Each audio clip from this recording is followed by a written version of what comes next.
BLA says it has proof to back these claims. Some civilian casualties have been confirmed by Pakistan. As I said, these have been multiple attacks, large scale, coordinated across days. So, of course, Pakistan has conceded that some civilian casualties have in fact taken place.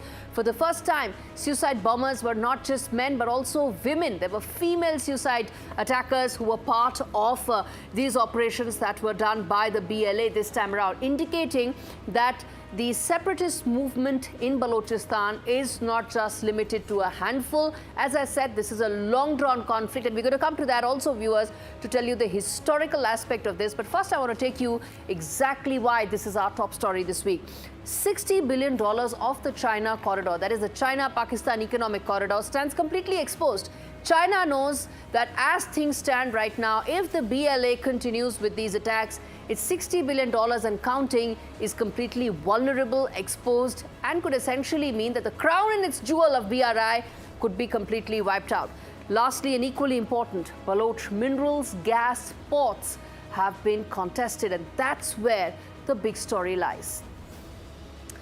Now, so what we are seeing right now is violence that's patterned, political, and deeply historical. Balochistan sits on gold, gas, copper, and yet remains Pakistan's most marginalized province. China is building ports here. You have the Gwadar port right here in Balochistan. Islamabad is deploying troops. But the Baloch, well, they say they've been left with nothing but graves, disappearances, and complete silence. To understand why today these recent attacks look so coordinated, so desperate, so deadly, we have to go back decades. Here's the story of Balochistan, the genesis and the ticking timeline that has brought Pakistan to this moment, with Asim Munir now losing not just sleep but also the prospect of keeping his country together.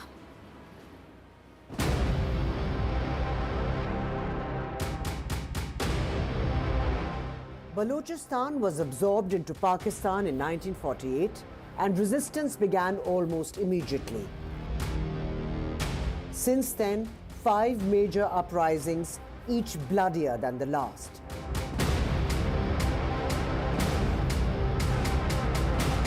The land is vast and the people are few, just 15 million in a country of 240 million. But beneath the soil lies enormous wealth.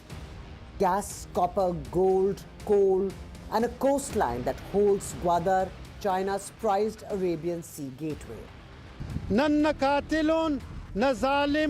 For decades, Baloch leaders have argued the deal was simple. Take resources, deny returns, and ignore the voices of the Baloch people. In the early 2000s, the anger sharpened. Military checkpoints multiplied, human rights groups document enforced disappearance, mass arrests, and alleged extrajudicial killings. Then came China. The $60 billion China-Pakistan economic corridor promised roads, ports, power, but delivered only exclusion. Projects were heavily guarded, jobs were outsourced, and decisions began being made far from Baloch homes. As a fallout, militancy escalated. The Balochistan Liberation Army, now designated a terrorist group by Pakistan and others, shifted tactics. It pivoted from ambushes to suicide attacks and high coordination urban strikes. This week's offensive, dubbed Herof Phase 2 by the BLA, stunned Pakistan's security establishment. किसी भी सूबे में इस तरह नहीं होता। ये सिर्फ और सिर्फ जनाब स्पीकर एक क्रिमिनल जो गैंग है, ये सारा जो ट्रेड है, स्मगलिंग है, ये सारी की सारी इलीगल ट्रेड जो है, उसका जो मिलिट्री विंग है, जो उनको प्रोटेक्शन प्रोवाइड करता है, वो बीएलए है, जो अपने आप को लिबरेशन आर्मी कहता है, वो चोरों की आर्मी है। Islamabad acknowledges civilian and security force deaths, but disputes rebel numbers. And as Pakistan courts China and the United States with mineral deals and investment summits, Balochistan keeps sending the same message. You cannot extract stability without consent. The recent use of female fighters was a glaring example. that it's not only Baloch men that are involved in the movement. But as Pakistan doubles down on security and rejects dialogue, the space for peace keeps shrinking. Balochistan remains rich in minerals and poor in trust. And until that gap is closed, this flashpoint isn't going anywhere.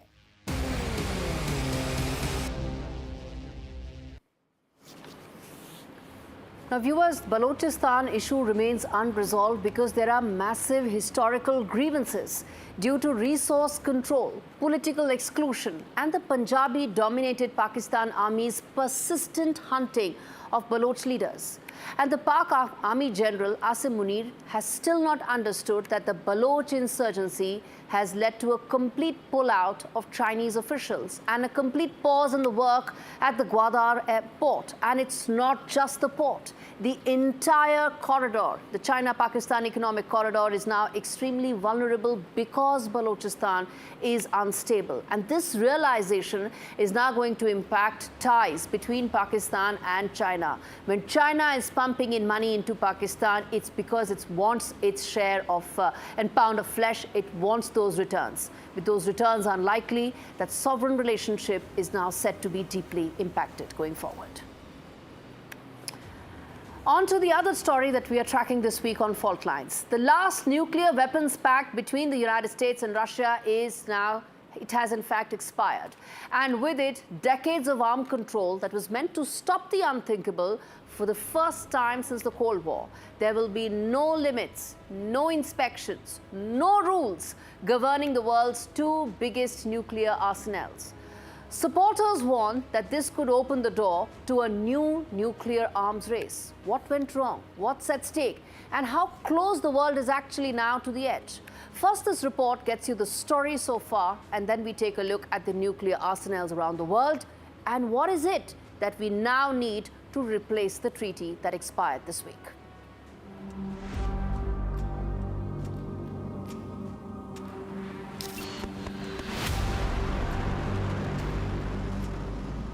The moment nuclear experts have long feared has now arrived. The last treaty limiting the world's two largest nuclear arsenals has expired, quietly ending an era of atomic restraint between the US and Russia. The New START treaty has officially lapsed.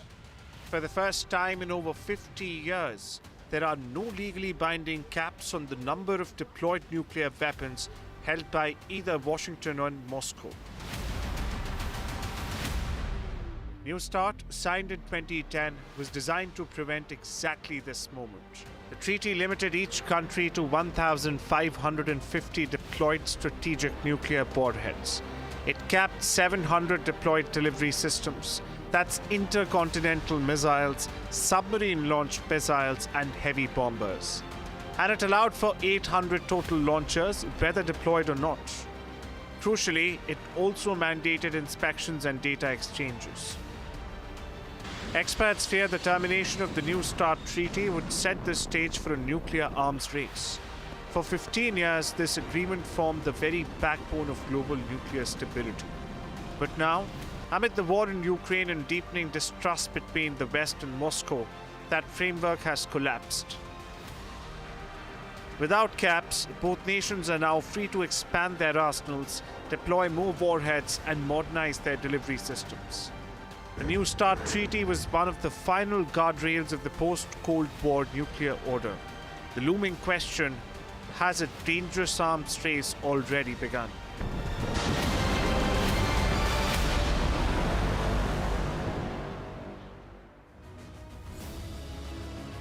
So you see where exactly things stand right now. Things stand at the precipice, given how volatile the situation is right now. Now, the safety net is gone, stakes are sky high, and for decades, arms control kept nuclear ambition in check. As treaties fade, tensions rise, the world's nuclear balance is shifting fast. Some nations already hold massive arsenals, others are racing to expand influence. Deterrence or leverage? To understand, let me now walk you through exactly the kind of nuclear arsenal some of the largest countries actually hold. First and foremost, America, that has close to 5,900 nuclear warheads right now. This is the world's biggest stockpile as it stands right now. Close on that is Russia. 5,200 is the warheads. Remember, this is a rivalry that goes all the way back to the Cold War era, which is why these two countries have historically had the largest stockpile. Russia has about 5,200 warheads, largest deployed arsenal. That's important because the Russia-Ukraine war has been going on, and more than once the nuclear threat was actually raised during that conflict, something that President Putin had made a mention of. Next up, let's get you China. That's the third one. That of course, was US and Russia. The next one is China, which stands at 500. But the important part is it's rapidly growing. China has deep aspirations of hegemony, and all of that gets reflected in the rapid increase in its nuclear stockpile. Then comes France, which has about 290 nuclear warheads. It has an independent nuclear deterrent, how it should be for a responsible country. Next up is United Kingdom, which is at 225 warheads. Now, as far as UK is concerned, this is largely a sea-based nuclear force, and that is where its main expertise lies. Next up, you have India and Pakistan. First and foremost, India, that you have 180 warheads. And this is a country, India is a country which has always said that we are responsible. We have a no first use policy, something that's extremely important to be noted. Now, as far as Pakistan is concerned, a country that actually stole nuclear technology, got it through means which were completely illegitimate, and that stands at 170. It's warheads, and a larger question that has always been there as to who really holds the nuclear button when it comes to Islamabad. Most certainly not Shahbaz Sharif. Last is North Korea, another country that adds to volatility in the world. At about 50 is the estimated warheads. Nuclear ambitions have been told to everyone, even though there are concerns about whether that technology remains outdated or not. But a country that has never allowed inspections, and the reason why that adds to volatility. Let's get in Cormac Smith, who's a former British diplomat, joining us from London. Mr. Smith, thanks so much for speaking to us. You've had long stints in important positions, including that in Ukraine as well. You've been part of the Ministry of Foreign Affairs there. Good to have you on the show, sir. Let me start by asking you, are you worried that this treaty has expired and there isn't any pact that is replacing the earlier treaty? Look, this is very bad news, but I think we need to put it in the context. This is going to make the world a far less safe place.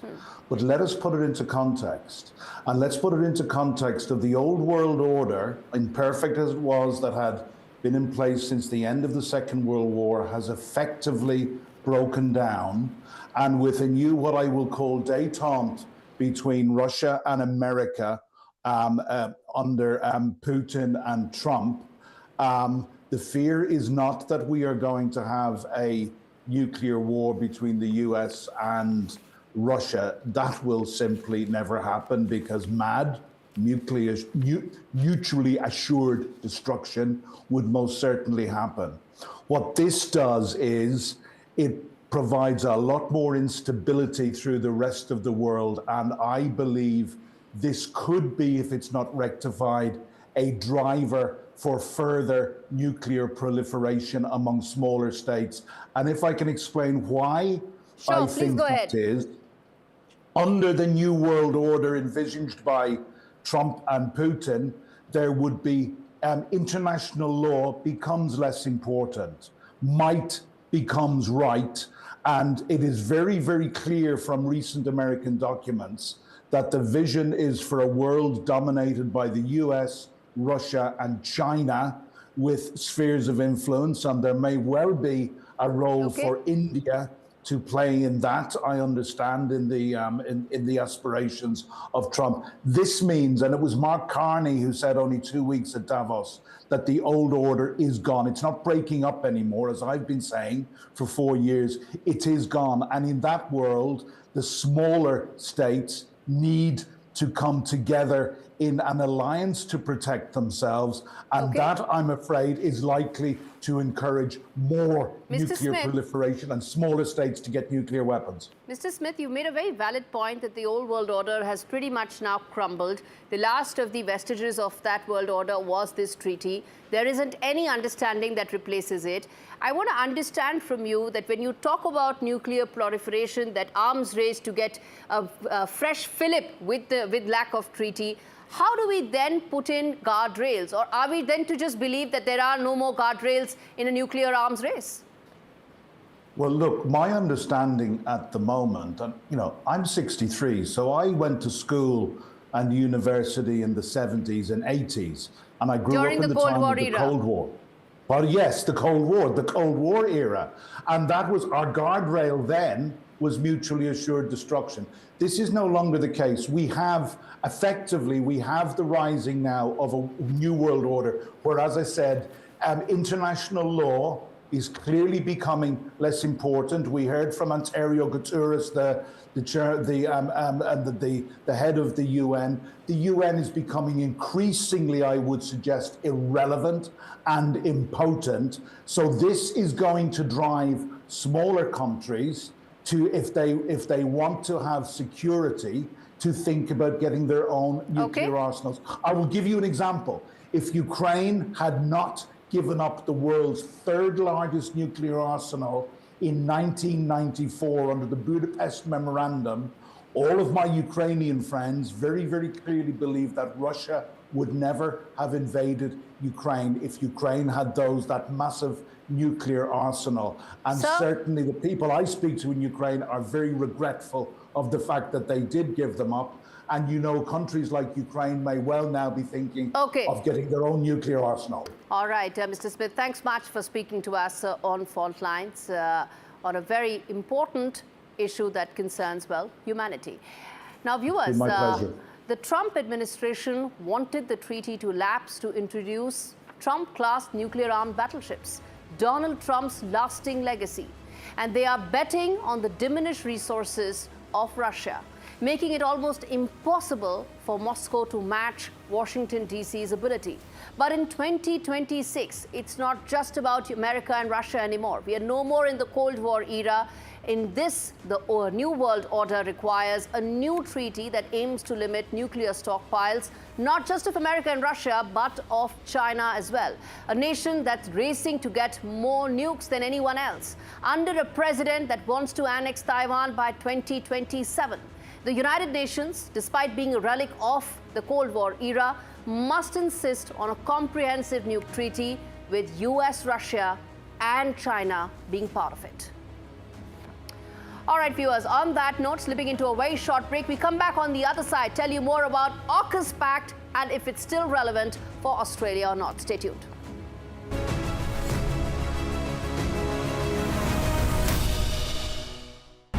I don't sugarcoat. I shoot straight and tell you stories the way they need to be told. Unfiltered, unafraid, unmissable. That's how I roll.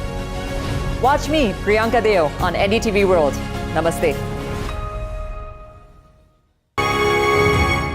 Given the fact that India invested so much, the Prime Minister himself invested so much in the India-America relationship, are you extremely disappointed with the Trump administration and how transactional they're choosing to be? Well, look, every government and certainly every American president has their own way of approaching the world. I grant you that in the case of President Trump, it's radically different from how his predecessors did. I think he himself would say that. We have right now a set of issues which the relationship is grappling with. I mean, to me, it's, look, foreign policy doesn't always, everything doesn't go your way all the time on all the issues, on all the relationships. So there will be issues, It is with the US today, it could be with somebody else tomorrow. What you try to do is to engage and work through those issues. And we believe that that there can be a landing point for our respective trade interests. Obviously, that is something which will be negotiated and negotiated hard because it has an implication for livelihoods in this country. At the end of the day, for us, the interests of the workers and the farmers and the small business and the middle class matters. So when we look at a trade agreement with a country like the United States, you have to be extremely judicious about your position, about what you put on the table. How optimistic are you at the moment? Are we days away, weeks away, months away, potentially years away from just the first part of the trade deal? Well, look, diplomacy, you're always optimistic because I'm not saying that as a way of stalling you, which I am, but also because, look, suddenly things can turn around. It can turn around on one weekend. I could tell you on Friday, oh, I don't think it's likely, and maybe it'll happen on Monday, and you will think that I was misleading you. So it can happen. No, with Trump, we totally get it. Given the fact that on the other side of the negotiating table is President Trump, we won't blame you. We'll get why that happened. So, we've had, there's no lack of communication. There's no lack of negotiation. It's something which has gone through multiple rounds. We have to see when the call is taken and on what terms. So if you ask me, could it happen soon? My answer would be, sure, very possible. If you say, well, maybe soon may take a little longer, maybe, I don't know. When facts are fragmented, we put the pieces together. Where power collides with truth, we are there. Behind me is that massive security arrangements that are in place. Behind fractured boundaries, we clear the fog of war. Fault Lines with Gauri Dwivedi, only on NDTV World.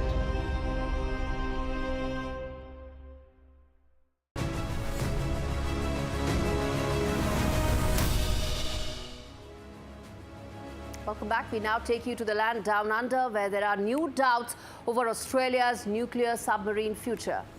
United States congressional report recently raised the prospect that Australia may never receive the AUKUS submarines it had ordered, despite a lot of, enough and more song and dance about it, committing almost $1/3 of $1 trillion to the program. Now, this report also explored the option of sending American submarines to Canberra, which will stay under Washington's control, completely different from what the AUKUS understanding was. This comes as relations with Washington are witnessing an unprecedented dip under Trump 2.0 administration, and the United Kingdom under Keir Starmer facing similar production line issues. The submarines are considered essential to Australia's long-range deterrence, stealth surveillance and regional power projection. But now the question is whether Australia gets the submarines at all or not, or simply just manages to host American ones. Let's take a look at how things stand right now. First and foremost, the nuclear submarine deal that was signed under much song and dance now stands completely in deep uncertainty. And this impacts Australia very significantly because it is in the Indo-Pacific where China is looking to scale up its presence even more. Now, almost $368 billion has been committed by Australia till now. That's almost 1/3 of $1 trillion of money committed to get world-class submarines. 0 of those have been delivered, and the prospect of getting any of them soon also is now very dim. First boat is set to be available by 2032. That's the earliest timeline, and even that looks difficult at this stage. Now, this is important for long-range deterrence. As I said, Australia also is in the Pacific, exactly where China now wants to wield greater influence. And that is why AUKUS was actually signed to send out a strong message to Chinese President Xi Jinping. But that message really loses its relevance, value, if this is how the deal looks right now. The US fleet is actually short by 17 ports, which means that Donald Trump wants that this should actually prioritize American interests over the interests of allies, something that comes almost naturally to the Trump administration. And that puts deep question marks over the ability of some of these countries to collectively take on China in the Indo-Pacific, in the Pacific region. All right, with that, we wrap things up on this edition of Fault Lines. Thanks so much for watching. We come back next week with yet another conflict, yet another war zone, yet another fault line decoded.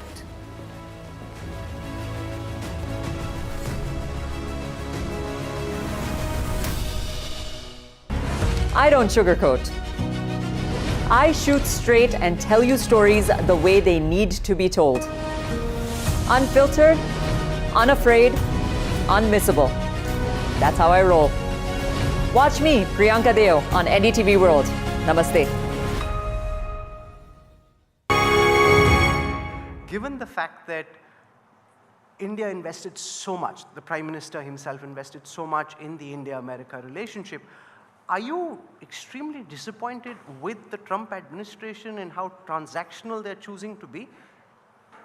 Well, look, every government and certainly every American president has their own way of approaching the world.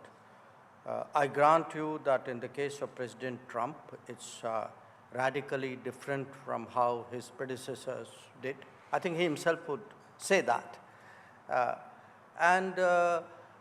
We have right now a set of issues which the relationship is grappling with. I mean, to me, it's, look, foreign policy doesn't always, everything doesn't go your way all the time on all the issues, on all the relationships. So there will be issues, you know. It is with the US today, it could be with somebody else tomorrow. What you try to do is to engage and work through those issues, and we believe that that there can be a landing point for our respective trade interests. Obviously, that is something which will be negotiated and negotiated hard because it has an implication for livelihoods in this country. You know, at the end of the day, for us, the interests of the workers and the farmers and the small business and the middle class matters. So when we look at a trade agreement with a country like the United States, you have to be extremely judicious about your position, about what you put on the table. How optimistic are you at the moment? Are we days away, weeks away, months away, potentially years away from just the first part of the trade deal? Well, look, diplomacy, you're always optimistic because I'm not saying that as a way of stalling you, which I am, but also because, look, suddenly things can turn around. It can turn around on one weekend. You know, I could tell you on Friday, oh, I don't think it's likely, and maybe it'll happen on Monday, and you will think that I was misleading you. So it can happen. No, with Trump, we totally get it. Given the fact that on the other side of the negotiating table is President Trump, we won't blame you. We'll get why that happened. So, we've had, there's no lack of communication. There's no lack of negotiation.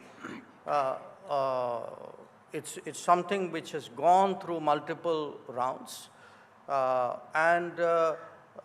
We have to see when the call is taken and on what terms. So if you ask me, could it happen soon? My answer would be, sure, very possible. If you say, well, maybe soon may take a little longer, maybe, I don't know.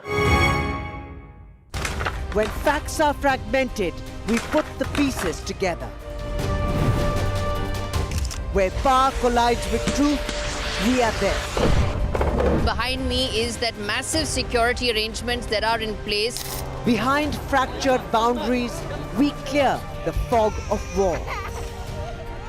Fault Lines with Gauri Dwivedi, only on NDTV World.